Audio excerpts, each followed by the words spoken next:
Hey folks, I'm Allison. Welcome to my booktube channel.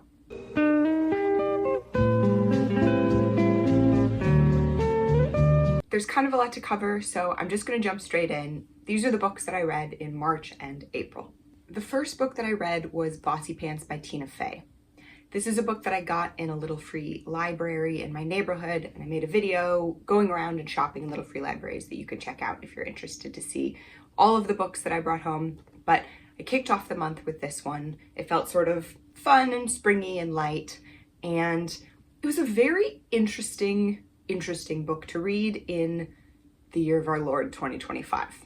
So it's a really cute book. It's a book about Tina Fey's journey to comedy through a series of kind of fun anecdotes. And you don't learn a ton about her internal landscape. You know, she does that sort of thing where she uses comedy to cover up her real feelings a bit. And so you learn a lot about the comedy world and what it's like to be a young comic and the kinds of spaces you're in and the decisions that people are making and the way they're thinking through things, which is all super interesting and none of which I knew. And I really enjoy comedy, and so it was quite fun to get to learn this stuff. But this book is also very surreal in that it is like, this book is, let me see when this book was published. It was published in 2011.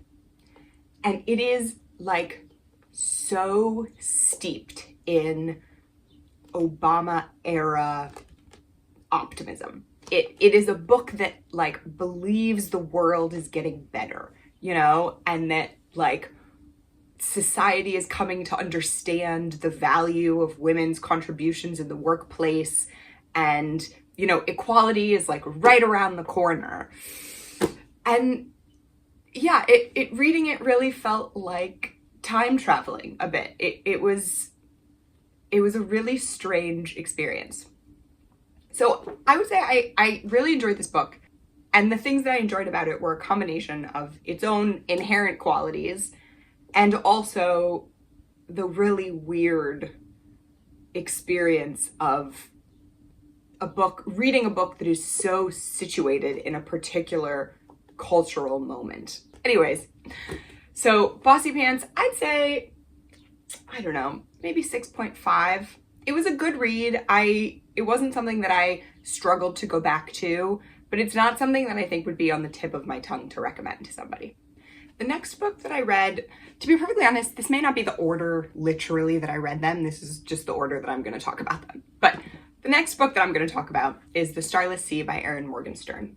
I really, really enjoyed this book, despite the fact that it lacks most of the qualities I typically enjoy in a fantasy novel. So this book is about a boy, a college student, who finds a book in a library and it leads him to a magical adventure.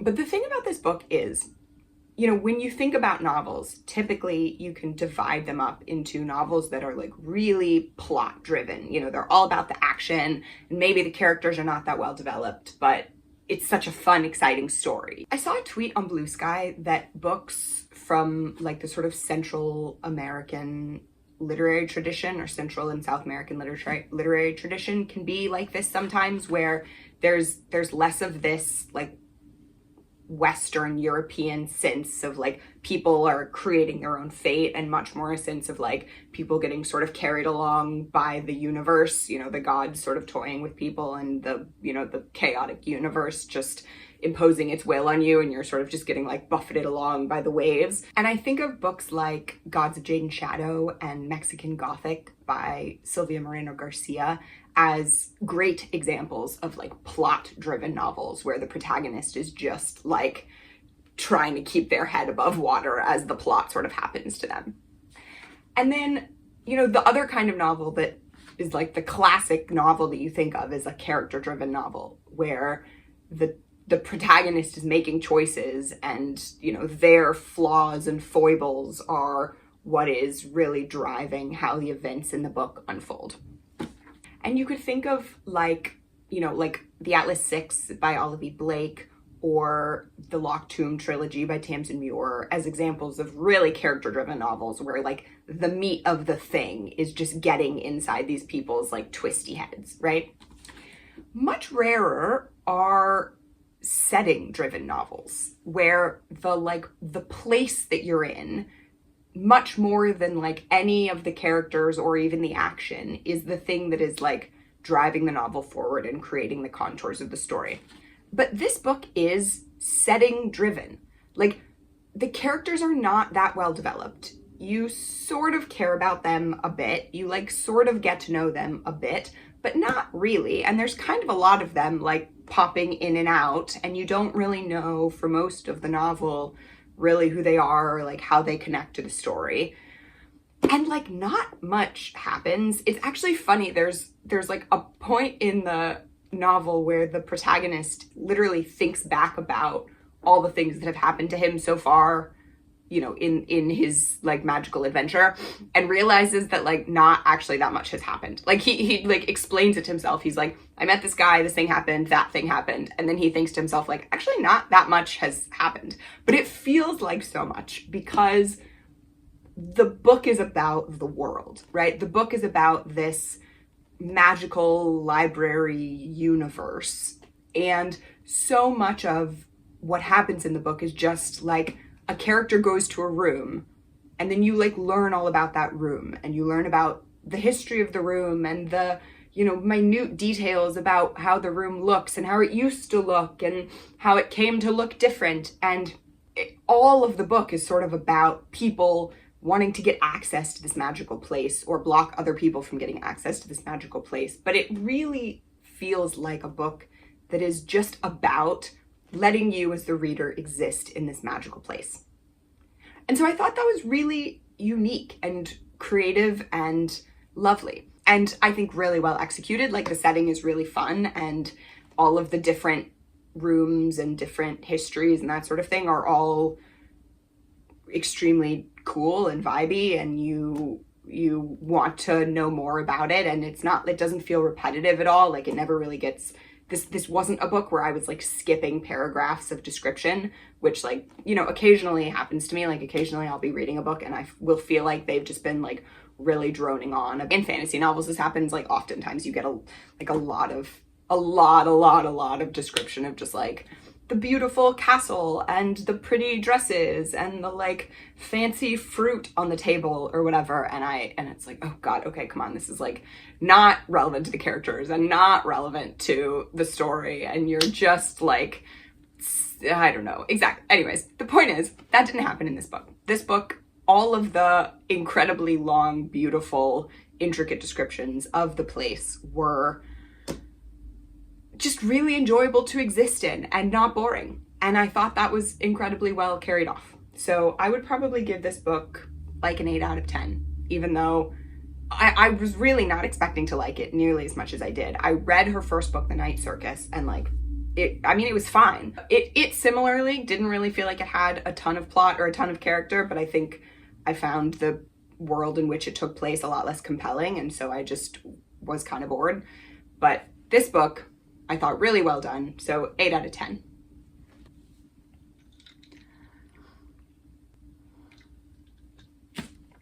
Okay, the next book I have extremely mixed feelings about, and that is Gifted and Talented by Olivie Blake. Olivie Blake wrote The Atlas Six, and she's written she's like actually extremely prolific for being so young, but of the books that I have reviewed on this channel, The Atlas Six is the only one. You can check out my review of The Atlas Six, The Alice Paradox, if you're interested. I really, really liked The Atlas Six. I thought The Atlas Paradox was kind of boring, and I haven't made it to the third book in that series, but I was really excited about this book. I thought some of the issues that I had with The Atlas Paradox were that it just felt like it was a lot of scene setting, and so I was really excited to see what she could do in a standalone fantasy novel. And this is a book that just sounded very intriguing to me. Money is the family business, magic is the family curse is the tagline. And I thought that was, I don't know, it just sounded fun and vibey. It's about the 3 adult children of a billionaire who dies, and it all takes place in 1 week following his death. and it's just about their reaction to the death and their sort of family relationships and uncovering the complicated relationships they had to their father, who like kind of wasn't that great of a guy, and the complicated relationships that they have to each other and to the money and to ambition and all of that. And all the while they are also dealing with sort of freak magical powers that aren't really serving like a fantasy purpose so much as they are serving like a surrealist, metaphorical kind of grief and trauma and loneliness and like your feelings getting out of control kind of purpose. So you should sort of know that going into this book. Like this is not a hard magic book. This is not a book where you're gonna like come out of it being like, wow, I really have a deep understanding of this cool new magic system, like at all. The magic is really not the point. The magic is a metaphor. That said, the first half of this book I loved. It was so beautifully written and so fun, and the characters are great. And it is narrated, the first half of the book is narrated through the voice of God. And God is really snarky and opinionated and has all these sort of interjections about the character says this, but, you know, narrator voice, like, but no, it wasn't. And I really, really liked all of that. About halfway through the book, the narrator becomes a character. It sort of switches and becomes a character. And that felt like doing one too many things to me. I really enjoyed the story of the sort of three main characters, and then there was sort of another story of this new character that gets introduced that I just didn't find as compelling, and it sort of shifted the tone of the book to being kind of about this other person, when I was like, no, I just want to stick with the three people that I'm here to read about. So I don't know. Anyways, I was really, really excited about this book, and I had sort of mixed feelings about it in the end. I'd probably give it, I don't know, maybe like a 7 out of 10, maybe like a 6.5 out of 10. I don't know. It's really hard for me to make this call, because on the one hand, the vibe of this book is literally like the Royal Tenenbaums had a baby with Artemis Fowl, right? Like it's like such a great, just like fucked up family, twisted, magic is tech is magic, and you know, it takes place in this like crazy glass mansion in the woods. Like it's just, there's so much about the first half of this book that I like freaking loved, that it's like hard for me to give it a low rating, but I didn't really like where it ended up. And to be fair, a lot of what she did in the end of this book I really did like. It was just that she sort of like did one too many things in a way that made the book feel like it was about this too many things, you know? I came away from it feeling kind of disappointed. So, but I'm gonna go ahead and give it a 7 out of 10. I'm gonna give it the benefit of the doubt as between 6.5 and 7 out of 10. Because there was a lot about it I really did love. Okay, on the heels of that, The Dutch House by Ann Patchett, 10 out of 10, absolutely loved it. This is how you do sad rich people right. Yeah, I can't wait to read more Ann Patchett. This was the first Ann Patchett book that I've ever read, and I absolutely, absolutely adored it.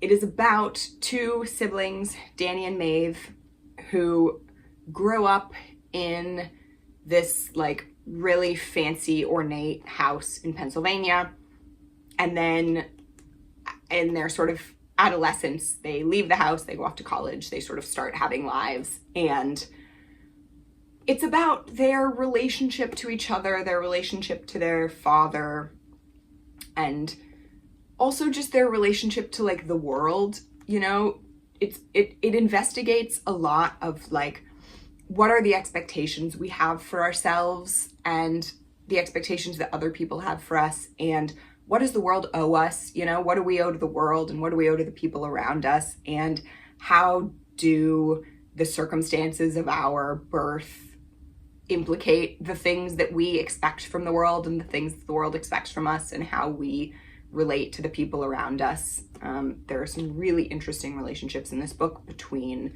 the two siblings and people who'd been working as like cooks and housekeepers in the house when they were kids, who now you know, are out in the world, and they like reconnect as adults and have to figure out what an adult relationship to each other looks like, you know, now that they are like not employed by each other, and they are like still have this sort of like strange familial bond of having been like raised by this person. It's really cool.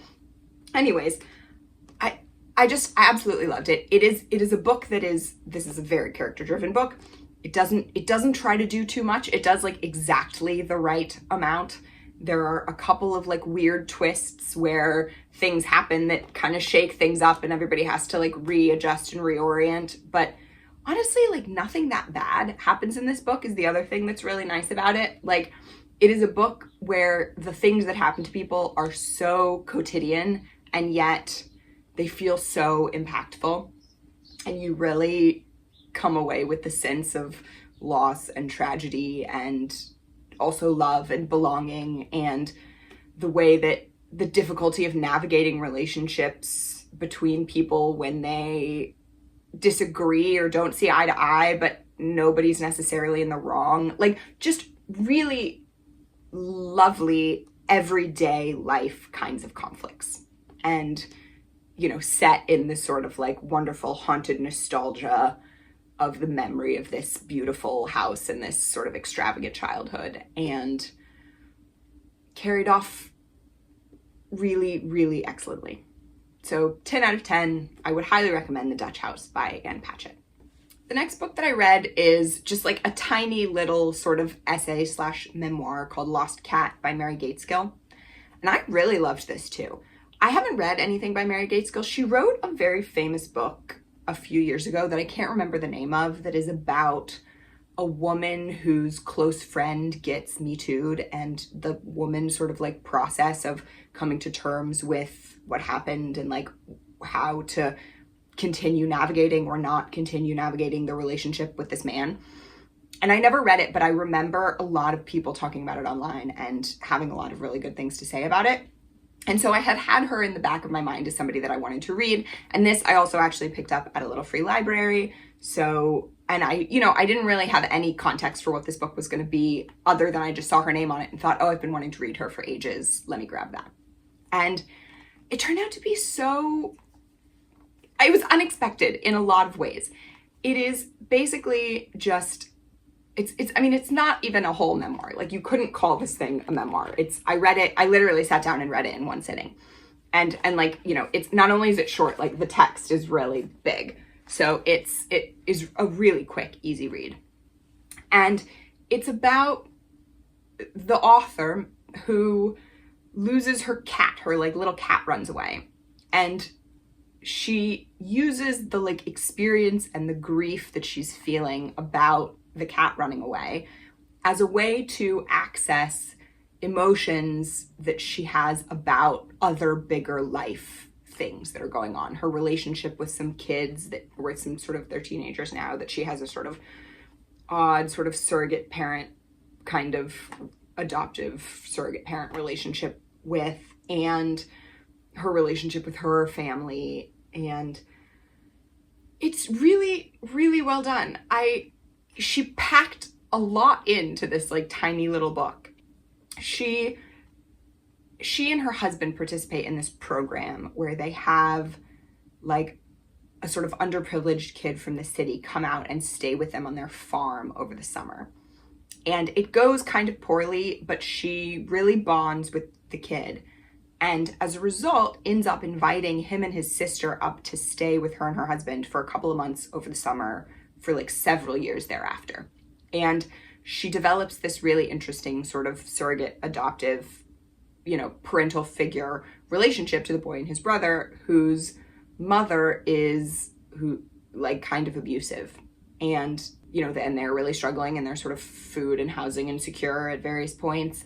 And, you know, Mary Gaitskill is like a middle-class writer. And so she's just like coming at all of these things from a really different perspective, you know, through a lens of like much greater privilege, but also through the lens of like opportunities potentially for these kids that she comes to really care about. But she sort of uses the much more easy to stomach lost cat situation as a lens through which to like process all of these like much bigger, more difficult emotions. And so I really, really enjoyed this. I'd probably give this a 9 out of 10 for something that, I mean, that is just like literally 89 pages long that you can just sit down and read in an hour. It really packed a punch. Good job, Mary Gaitskill. The next book that I read was The Ministry of Time by Kaliane Bradley. I also had sort of mixed feelings about this book. This is a book that was longlisted for the Women's Prize. I also got this book from someone on a Facebook Marketplace group, I should say. Gifted and Talented, I ordered from Barnes & Noble. Everything else basically came in either through the Facebook Marketplace or through my free little library. And I know I'm like so lucky to live in a place that has really good free little libraries. They are, I will say, popping up in more and more unexpected places. Like if you check out the little map, I'll link it below. They really do have them in places you might just like not expect. But obviously, if you live somewhere where housing is pretty dense, there just are going to be more free little libraries around you than if you live somewhere where like everybody's really spread out. So I recognize that I'm like very lucky in that sense. Back to the books. Oh God, I have such mixed feelings about this book too. This book and Gifted and Talented both reminded me a lot of Babel by R.F. Kuang, in that I really, really loved the premise and I really, really loved the setup. And then I just felt like it didn't quite go anywhere.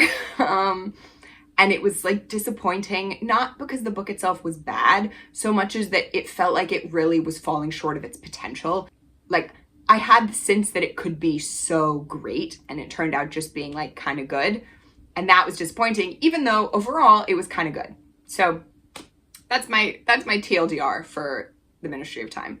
This is a book about a woman who works in the government in the UK. She's like a civil servant, and she gets assigned to be like cultural ambassador basically to someone that they call, that like her bosses call like an immigrant. And she gets there and meets this person that she's going to be like living with and helping adjust to the culture, and finds out that actually the government has discovered time travel and they have plucked people from the past and dropped them into the present day. And she is helping them assimilate to modern life. And so this book basically explores a lot of themes about what it is to be an immigrant, you know, themes about assimilation and belonging and feeling like you're part of the gang, but, you know, but also what it is to be an outsider and to have to change yourself to fit into a place or to fit with a person. And all of that is explored through the sort of conceit of these time travelers coming to the UK. And the book also has some really interesting themes about bureaucracy and about the kinds of moral compromises that people will make because they've sort of been told to do something by someone with power, and they have this sort of, there's this like innate sense that if you're like following what an authority figure does, you don't have to do personal introspection into the morality of your choices. And that was also, I thought, a really interesting angle. I mean, certainly, you know, also very relevant to any discussion of immigration, right? Because there's so many fraught moral issues related to immigration. So I really, really enjoyed it. It also has like kind of a fun romance, and that, you know, helps move things along, you know, keeps you engaged through the process of like getting to know all these various characters and like watching them acclimate and trying to like figure out what the government's up to. And it also just, you know, gives the book a little more heart. Watching somebody in a book fall in love, for me at least, always makes me care more about that person. So that was nice. This is not like a sort of lofty theoretical book that like you're reading it and it's like philosophizing, but you don't actually care. Like it's very much about characters in the here and now who are, you know, have their own little quirks and personalities and are like very endearing. And I really enjoyed getting to know these characters and spend time with them, while also, you know, sort of getting to use them as the lens through which to have some of these more philosophical conversations. But I just didn't really feel like the ending quite carried it off. When everything is sort of like all revealed at the end, the like antagonists and their motivations felt pretty half-baked to me. Like it didn't really feel like she had come up with an explanation for why the antagonists are doing all of the things that they're doing that like really made sense and felt real. So I really enjoyed the first, 2/3 to 3/4 of this book. And I'd probably give it a 7 out of 10. Like, I think it's an enjoyable book and it's a really cool premise and it's, for the most part, executed well, but the ending didn't quite carry it off. So I think I can't really rate it higher than a 7 out of 10. So this brings us to the DNF portion of our video. I had 2 DNFs in the past 2 months. One that is like not really a DNF because I just couldn't make myself pick it back up. I tried reading The Lost Bookshop by Evie Woods in January and February, and I got like, 30 or 50 pages in and just really wasn't enjoying it. And I set myself the goal of trying to like push further along in March and April. And I just couldn't make myself do it. I just like wasn't excited to pick it up, and I was excited to pick up other stuff. And so I'm giving up. I'm not putting The Lost Notebook on my TBR for May and June. I'm just, DNFing it, and I'm going to put it back in my little library. The other DNF was a much more interesting one. That is Bloom by Delilah S. Dawson. She is, I think, a pretty buzzy horror writer. I've seen her name a lot. Mostly just I've seen a lot of people on Blue Sky posting about her. And so I was excited to read this book. I thought it was going to be about sapphic vampires. And it like isn't. It is actually like a much more genuine horror book than I had realized, which is my bad. Like, Delilah S. Dawson is legit a horror writer, and I don't read a lot of horror. And I have this like sort of bad habit of sometimes when things are like happening in a book and I get the sense that like I'm not gonna like how it ends, I'll like peek ahead to the end and just read the last like page and a half to make sure that the ending isn't something I'm gonna like absolutely hate.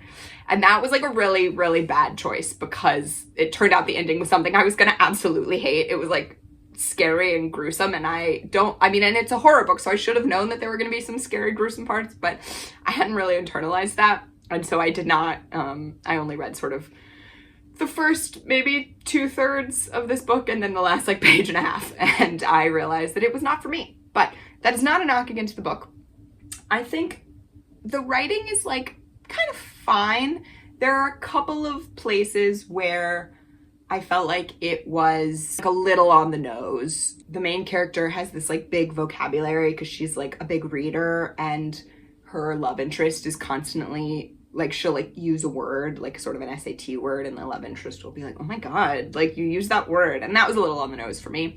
But that was like sort of one relatively minor criticism. I thought the way that the sort of slowly ratcheting up of the tension and the like creep factor was like extremely well done. I liked the setting, it's set in this college town, and but the protagonist is like a professor at the college, not a student. And so you get this great sense of like loneliness in a crowd, all of these people around you doing this, engaged in this like going to university thing, and you're sort of on the periphery, and so you feel kind of isolated. Like all of the like horror things about this book were really well done. I just, as it turns out, don't really like horror. So I didn't finish this book, and I'm not going to give it a rating, but if you like horror, I think maybe you'd like it.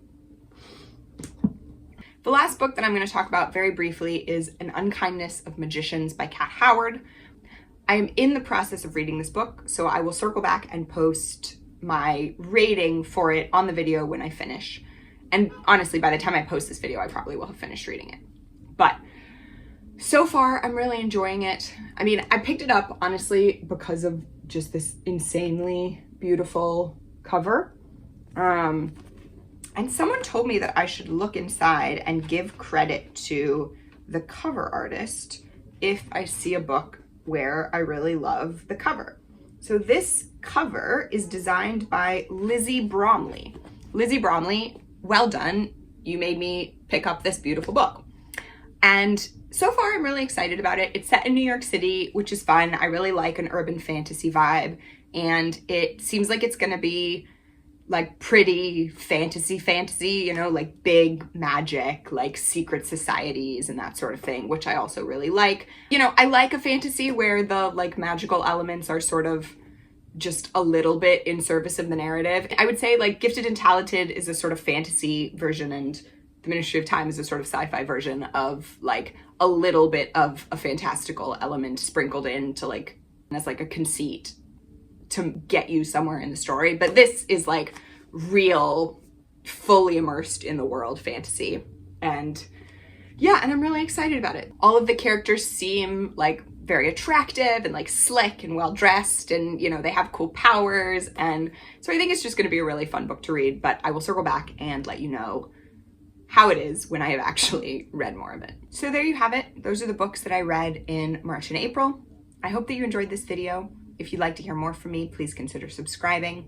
And as always, thank you so much for spending some of your one wild and precious life with me watching this video.